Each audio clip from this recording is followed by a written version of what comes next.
Bonjour les amis et bienvenue dans notre nouvelle vidéo pour notre recette du flan aux œufs et son caramel.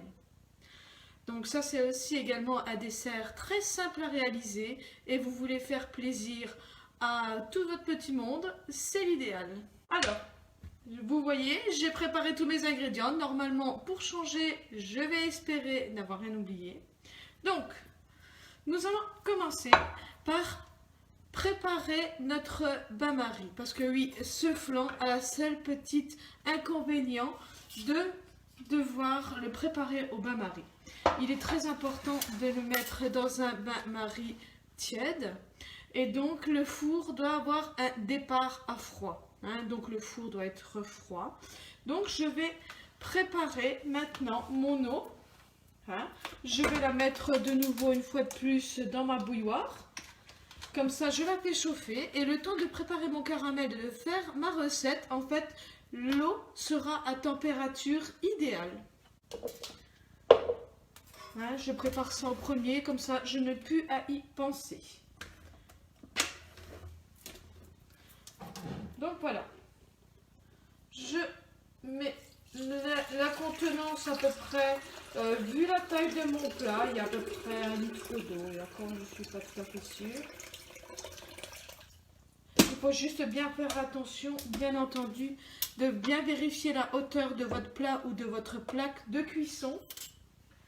Vous voyez, pour que justement, une fois qu'on aura déposé notre plat où nous allons mettre notre masse où ça va cuire, que tout ça ne déborde pas. Ce ne serait pas le but de se brûler ou que ça déborde non plus. Donc vous voyez, il y a du jeu. Il y a du jeu de chaque côté où mon plat peut aller. C'est vraiment une cuisson au bain-marie. C'est vraiment la seule difficulté de ce plat. Voilà. Donc j'ai mis l'eau dans ma bouilloire. Je vais mettre mon plat pour que vous ne vous brûliez pas, bien entendu. Nous allons mettre l'autre plat au four et nous verserons notre contenu d'eau directement dans le four. Comme ça, nous n'avons pas besoin de transporter de l'eau chaude ou que vous preniez le risque de vous brûler. Vaut mieux prévenir que guérir. Voilà, donc je mets ma plaque à vide au four, à froid. Et je vais déposer l'eau dedans. Voilà. Et je vais déposer l'eau dedans, comme ça, nous n'aurons plus à y penser. Maintenant, en attendant que l'eau elle bout, nous allons préparer la quantité de sucre puisque nous allons attaquer maintenant notre caramel. Toujours ma petite balance. Et oui, je n'ai toujours pas acheté de balance parlante. Donc, nous allons faire avec notre sucre. Et donc, il nous faut 150 g de sucre en poudre pour faire notre caramel.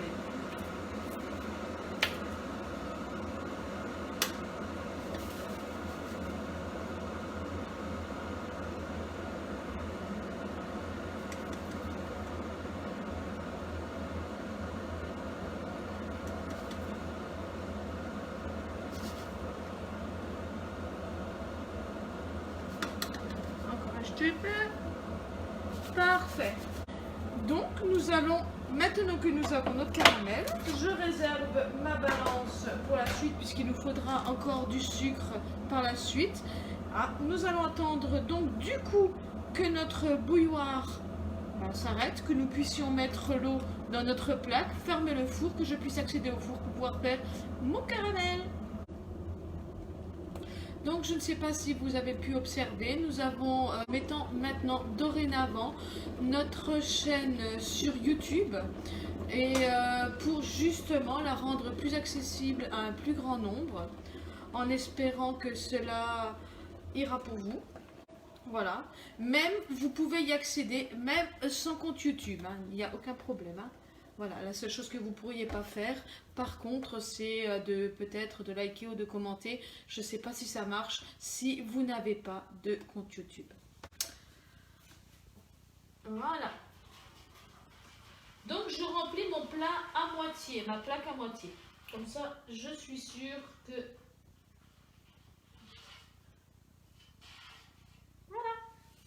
ben, vous voyez, le litre, je n'ai pas eu besoin d'entièrement de mon litre complet. Je n'ai pu mettre que les 3/4. Voilà, je réserve. Je n'ai plus besoin de ma bouilloire. Je la mets de côté. Voilà. Donc maintenant que j'ai mis mon eau au four, on va la laisser tempérer le temps que nous allons continuer notre recette et je n'ai plus à y penser. Et vous voyez, je n'allume pas le four. Hein. Voilà. Maintenant, nous allons procéder au caramel. Alors, sur mon gaz, hein, on va pas le mettre trop fort. Hein. Parce que vous voyez, moi je me sers de plat en Pyrex. L'avantage du plat en Pyrex, c'est justement que vous pouvez le mettre sur votre gaz. Il est très important de faire attention de ne pas vous brûler. Si vous le souhaitez, vous pouvez aussi vous servir des casseroles sans manche. Donc votre caramel ira plus vite, mais ça aura une forme ronde. Moi je m'amuse en faisant, vous voyez, des plats que je mets facilement aussi bien sur mon gaz pour faire revenir des fois mes viandes que dans mon four. La seule chose, c'est qu'il faut faire très attention de ne pas toucher à votre plat, j'allais dire, à votre plat une fois que c'est en route. Hein. Vous voyez, on peut le mettre sur le four et ça ne brûle pas. Je fais mon caramel comme ça, je n'ai pas de souci. Je fais juste très attention de ne pas toucher sauf avec une manique pour être sûr de ne pas vous brûler. Hein. Donc voilà, j'ai mesuré mes 150 g de sucre en poudre.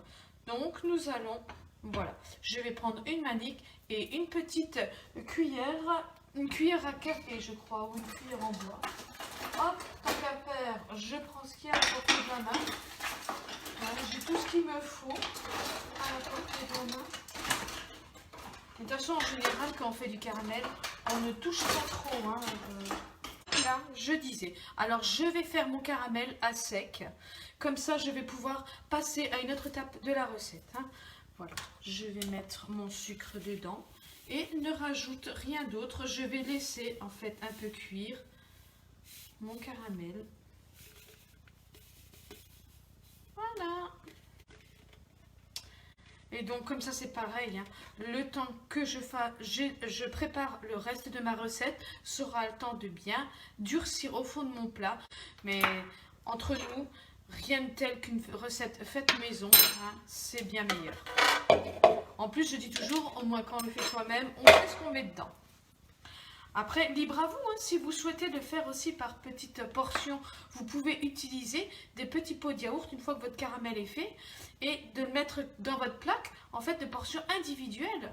Hein, vous pouvez faire, il y en a qui ont vous savez, des yaourts en verre qu'on peut faire soi-même. Donc, vous faites votre caramel, vous le mettez au fond. Là, vous voyez l'odeur, ça sent déjà le caramel. Parfait. Pourtant, il n'est pas encore fait, hein, vous voyez, tout est encore bien blanc. Donc, il est important d'attendre quand même que ça devienne liquide. Hein. Après, la recette, elle marche très bien sans caramel aussi. Hein.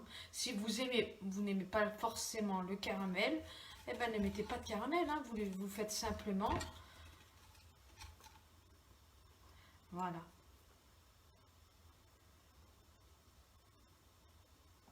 Voilà, chez nous, vous voyez, c'est la cuisine ou pâtisserie participative.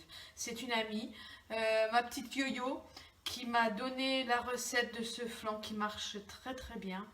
Et je l'en remercie encore beaucoup.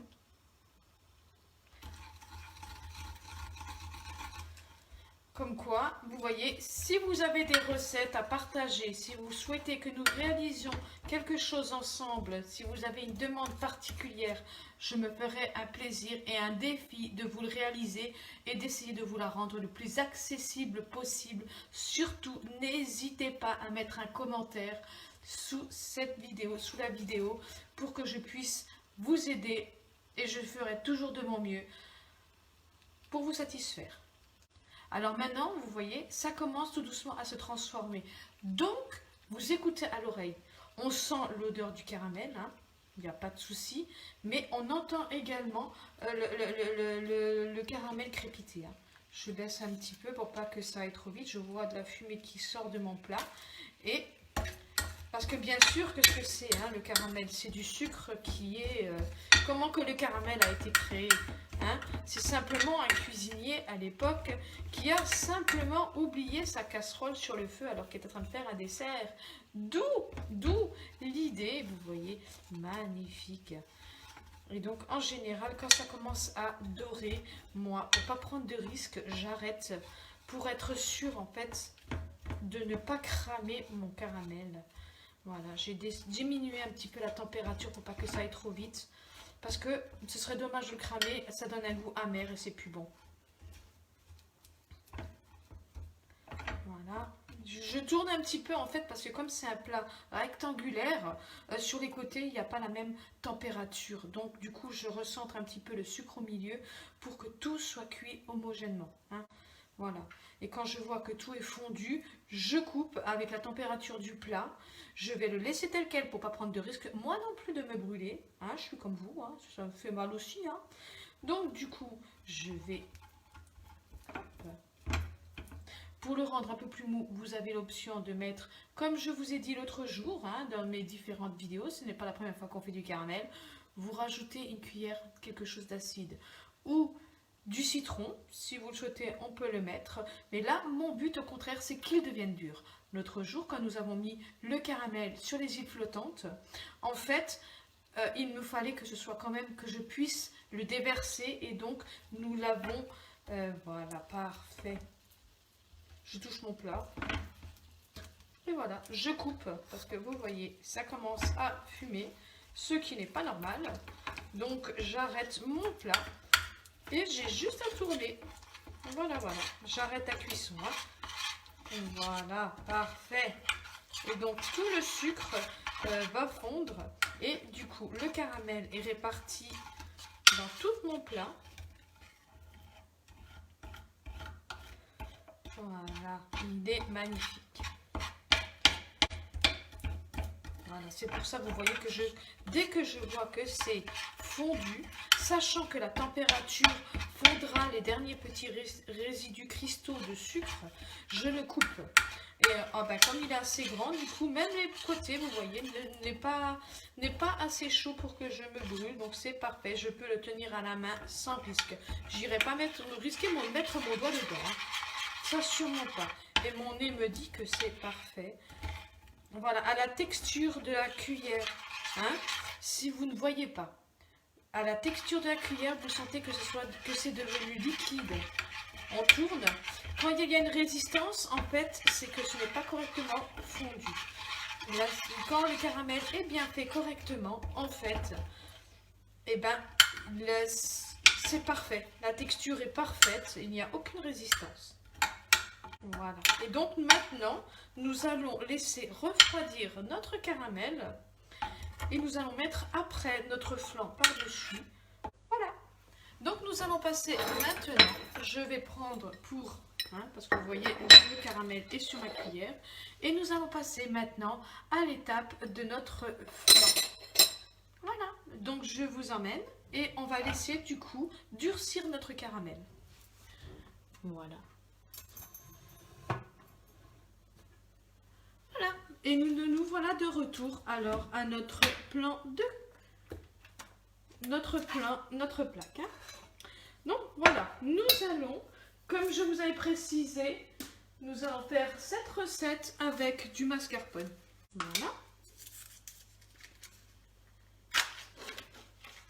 Parfait.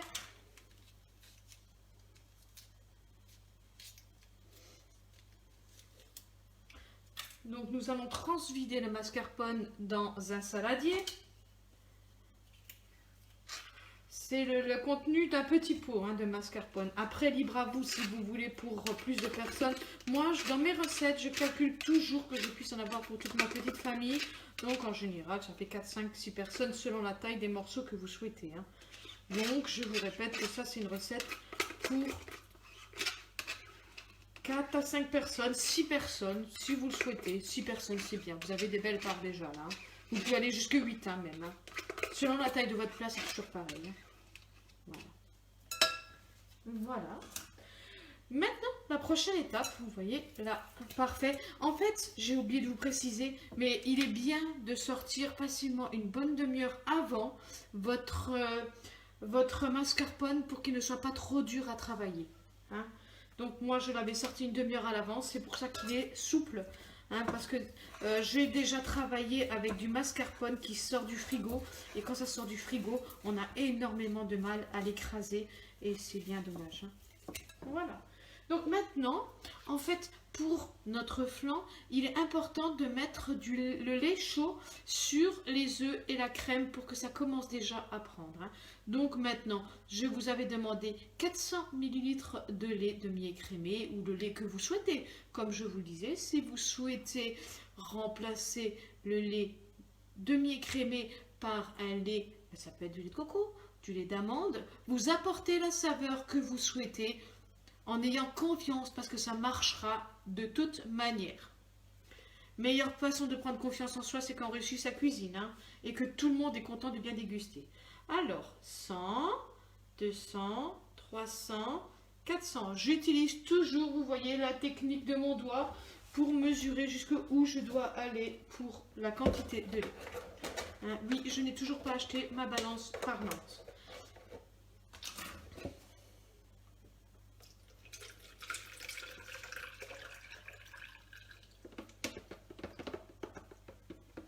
Voilà, vous voyez là, je ne sais pas si vous voyez la trait de graduation, on aperçoit que je n'ai que 200 grammes et non 400. Donc je vais réouvrir une nouvelle bouteille de lait. Un petit truc astuce aussi, si vous souhaitez remplacer votre mascarpone par une banane mixée, ça vous fait un flan à la banane. Parfait, et ça marche tout autant. Du coup, je ne sais même pas en mettant un flan, une banane si vous avez besoin de maïzena. Pas au 400. Après, si vous avez une balance parlante, elle vous indiquera également les millilitres. Hein. Voilà. Donc maintenant, mes 400 millilitres, je vais mettre 3 minutes au micro-ondes. Hein, pour que justement ça chauffe. Après, on l'utilisera quand on veut. Ce sera la température idéale. Donc je vais mettre au micro-ondes. Libre à vous de le faire chauffer à la casserole aussi si vous n'aimez pas toujours l'option du micro-ondes. Voilà, le principal, surtout, il ne faut pas que ce soit brûlant. 1, 2, 3, 4, 5, 6. Et oui, c'est toujours l'option du 30. Une fois on appuie pour 30 secondes, donc automatiquement on appuie 6 fois pour 3 minutes. Voilà. Ensuite, donc nous avons mis notre mascarpone, notre lait est à chauffer, nous allons mettre nos œufs maintenant dedans. Voilà, vous voyez ma petite poudre de vanille, puisque comme je vous disais l'autre jour, à la maison on aime l'arôme de vanille. Voilà, et donc je vous avais précisé qu'il nous fallait 3 œufs.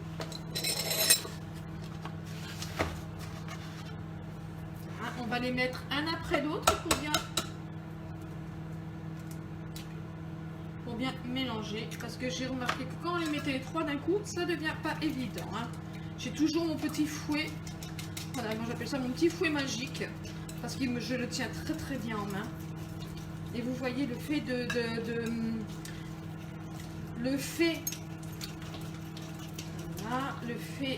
l'avoir laissé sortir plus tôt mon mascarpone, je n'ai aucune difficulté à mélanger.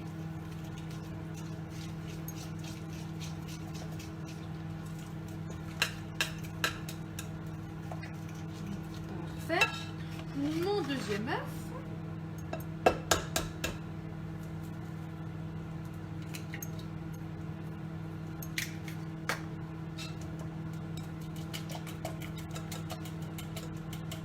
Toujours 3 œufs. Hein. La recette pour ça ne change pas. Et vous voyez, il n'y a vraiment aucun aucune complication. Le seul petit risque, je vous dis, moi, c'est dans le caramel. Hein. La peur que j'ai pour vous, c'est le petit caramel. Si vous ne savez pas faire, vous l'achetez du tout prêt. Ou de mettre de l'eau bain-marie dans le four. Vous avez vu, moi, je le mets une fois que c'est chaud. Je mets ma plaque pour être sûr que personne ne prend de risque. Voilà, nous avons nos 3 œufs dedans. Voilà. Et voilà. Encore une étape de fête.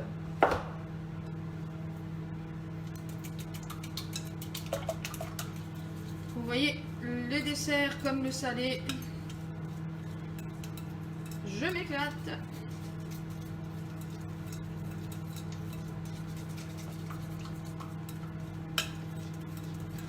Là, nous avons nos 3 œufs et c'est déjà parfaitement lisse. Maintenant, si vous n'avez pas de mascarpone, ce n'est pas grave. Vous pouvez utiliser également 500 ml de lait. Ça marchera tout autant. Donc, un sucre vanille. Nous allons la mettre maintenant. Vous voyez, 3 minutes ça a mis pour mettre mes 3 œufs puisque le lait vient de s'arrêter. Mon sucre vanille. Mon incontournable cuillère de maïzena ou fécule de maïs.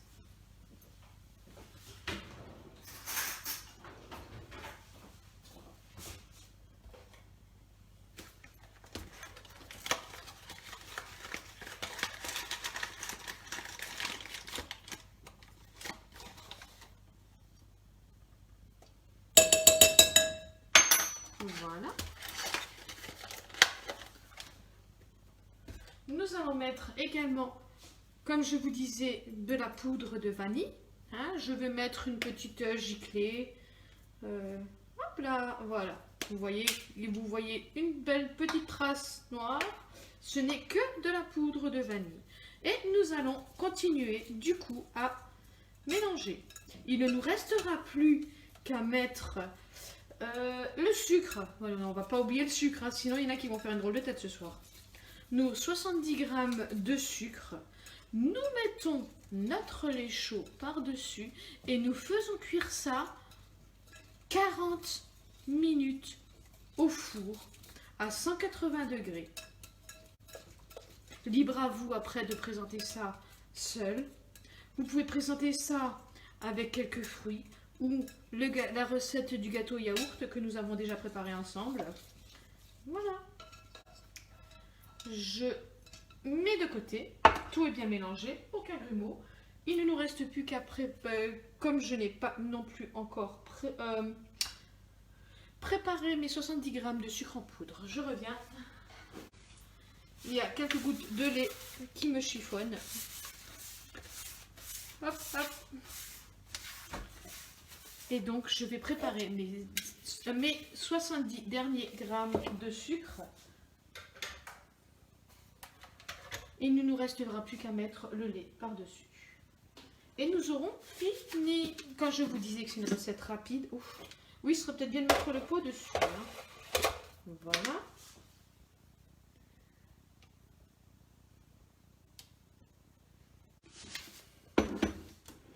Nous avons un petit lien pour si vous souhaitez soutenir notre association.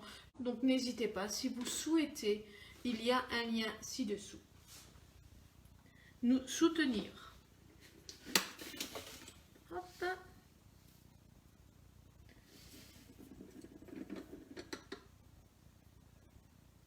Parfait. J'aurais voulu le faire exprès, j'aurais pas réussi. Voilà, il n'y aura de toute façon pas plus de sucre,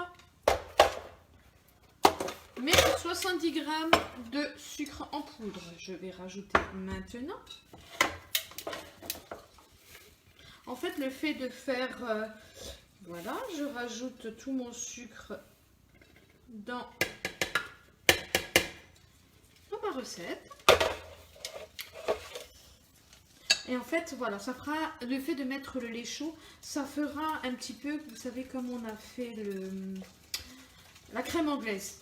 Hein, ça fait que ça prendra déjà entre les œufs, la maïzena, le sucre, ça aidera le sucre à se dissoudre.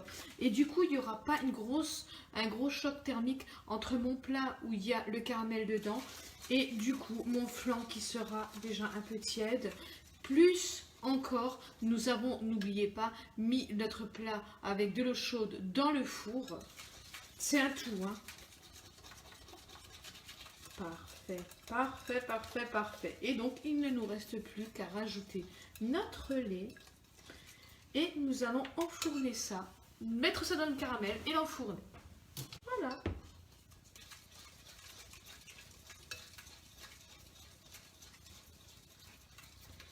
Voilà, je vais le mettre doucement et tourner au fur et à mesure. Hein.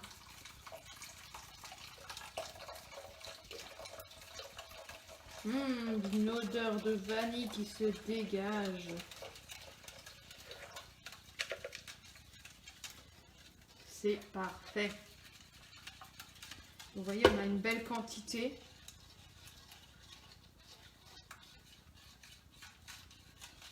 Aucun grumeau.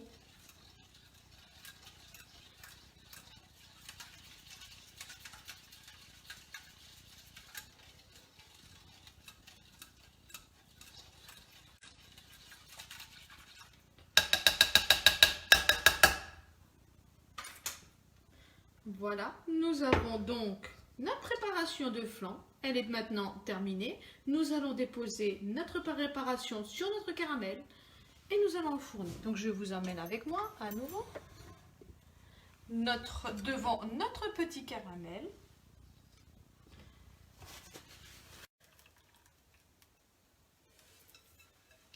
Il n'y a vraiment aucune complication. Une fois de plus dans cette recette, qui j'espère va vous régaler.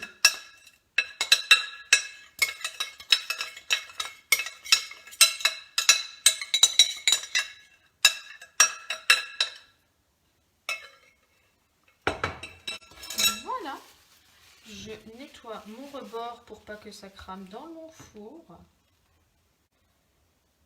Maintenant, comme je vous disais, également, oui, maintenant que j'y pense, maintenant une fois que j'ai mis le flan dedans, n'oubliez pas, si vous avez peur de transporter du liquide, pas que vous renversiez, vous pouvez procéder à la même étape maintenant que avant de mettre votre flan sur le caramel, mettez votre plat dans le four et vous procédez à cette étape dans le four directement. Vous mettez votre flan directement dans la plaque où on a préparé notre bain-marie.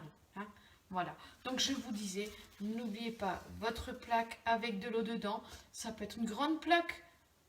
Donc c'est vrai que il faut essayer de calculer la moitié de la plaque pour être sûr que ça ne déborde pas quand nous mettons notre plat dedans. Hein. Ça me perturbe d'avoir des gouttes. Zou. Pourtant je ne suis pas maniaque, hein, je peux vous l'assurer. Voilà, nous avons notre plat au four, j'enfourne. Donc, je mets mon plat.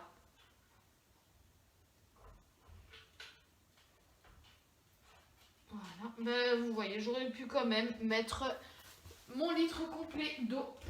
Vu la taille de mon plat, j'avais peur que... Alors, je continue. Maintenant qu'il est dedans, je suis sûre que l'eau ne débordera pas. Voilà, j'ai mis le reste de mon eau. Et comme je vous le disais, j'enfourne 40 minutes à 180 degrés. Alexa, mets 40 minutes sur la minuterie. 40 minutes à partir de maintenant. Voilà, vous êtes libre également de programmer votre minuterie directement sur votre four. Hein. Moi, c'est vrai que je laisse, je ne fais pas, je ne programme pas. J'ai la facilité de t'appeler Alexa et elle est là, toujours avec plaisir. N'est-ce pas, Alexa? Alexa, bon après-midi. Bon après-midi à vous aussi. Vous voyez, hein, on essaye de parler aussi. Voilà, alors je vous souhaite une bonne dégustation et donc donne rendez-vous à la semaine prochaine. Merci, au revoir. Et n'oubliez surtout pas, si vous souhaitez une recette en particulier, n'hésitez pas de commenter. Je me ferai une joie de vous la rendre accessible. Merci, au revoir.